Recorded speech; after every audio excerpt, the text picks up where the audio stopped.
Politicians, let's call them what they are. Children. They act like children. They should be treated like children. Arguing that politicians are children and should be treated as such can be framed in such a metaphorical sense. I mean, focusing on certain behaviors, tendencies that seem childlike. It's important to note that this argument is a critique rather than a suggestion that all adults be treated as children. But here's my argument how politicians are like children and should be treated so.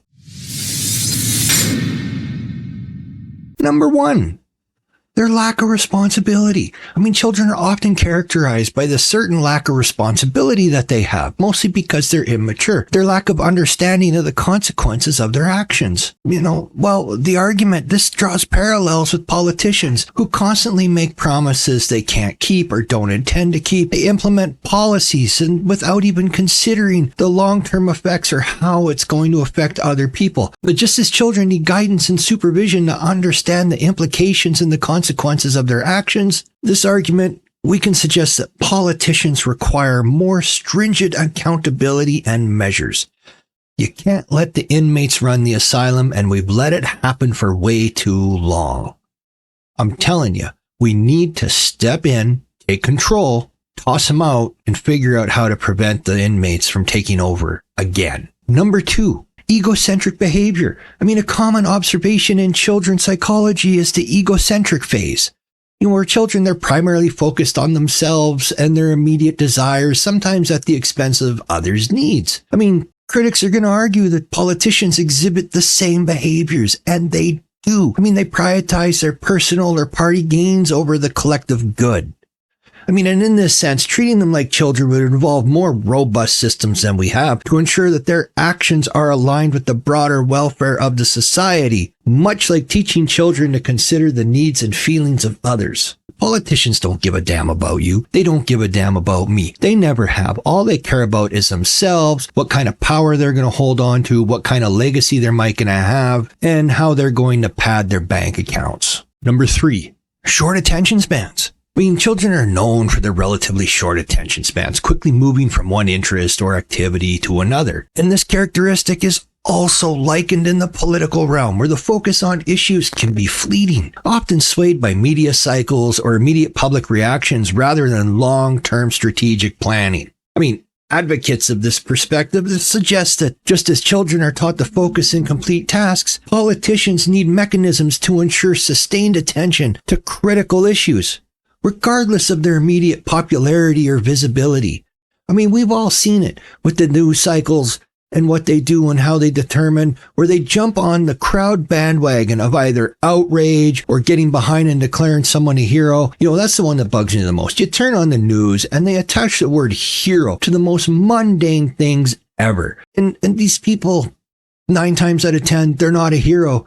They're just somebody that did something normal. And when is just being normal or a decent citizen take you up to hero status? Or the fact that you're willing to destroy somebody's life just to win some popularity? They need to be stopped. In fact, I think all politicians not only need to be controlled in their learning and development, but I think most politicians need to be treated like they all have learning and development disorders. Maybe that's the true solution. And that takes me to number 4, learning and development.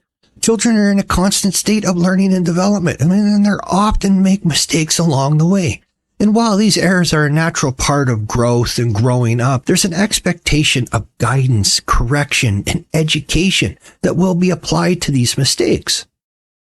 So you take the same thing and you apply it to politicians, the argument would be that there should be continuous professional development and ethical training to ensure that they grow in their roles and minimize mistakes that could have significant repercussions to the public. Think about it. If politicians had to constantly validate the fact that they understand true ethics, that they're constantly getting in there and they're taking development training to boost their skills and have to actually engage with people all the time instead of getting in these shouting matches, name calling, gotcha moments, doing all their grandstanding, which is all it is now. It's all a show. It's just a puppet show. Nothing ever gets done. Nothing changes. Nothing has changed in 50 years. You have a different party in, you have a different president, but nothing ever changes because in 50 years, politicians, whether they're the old ones or the young ones or the ones that have been there for half their career, have never actually learned anything and never developed any further than the people before them. And that leads me to the last one where they definitely, the big one at all, number 5, is that need for supervision.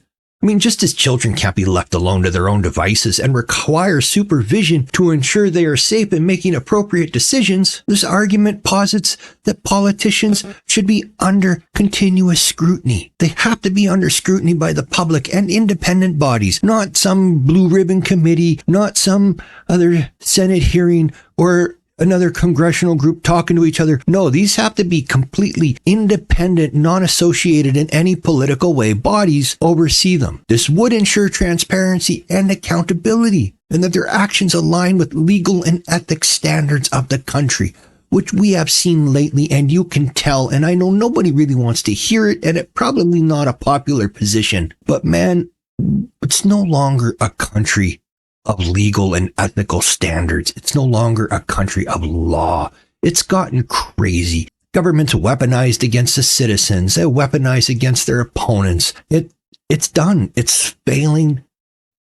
It's corrupt to the core. It no longer has the faith of the people and needs to be gone. So I'll say it by summing up that this metaphorical argument I've made emphasizes the need for accountability, ethical conduct, and continuous learning for politicians.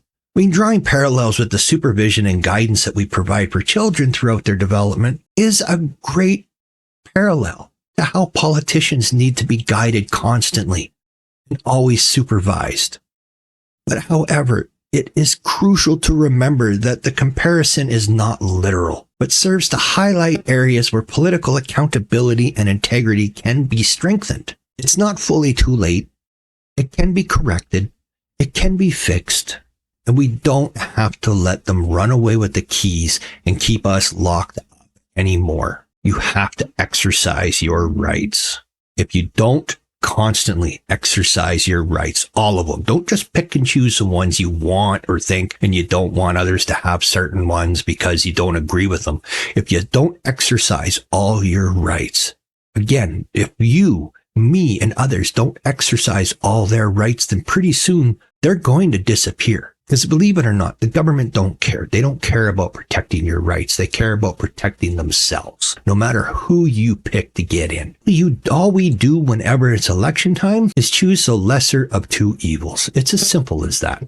Because that's what it's become. It's no longer picking good from bad, the best from the worst. It's the lesser of two evils. Now, I know what my choice has always been. I know what my choice is now. But that's for me to keep and you to keep yours to yourself. But you have to exercise your rights. If you do not, they will eventually evaporate and go away. Because if you're not exercising it, then they're just going to quietly get rid of it. And then when you go to, all of a sudden, you're not going to have that right.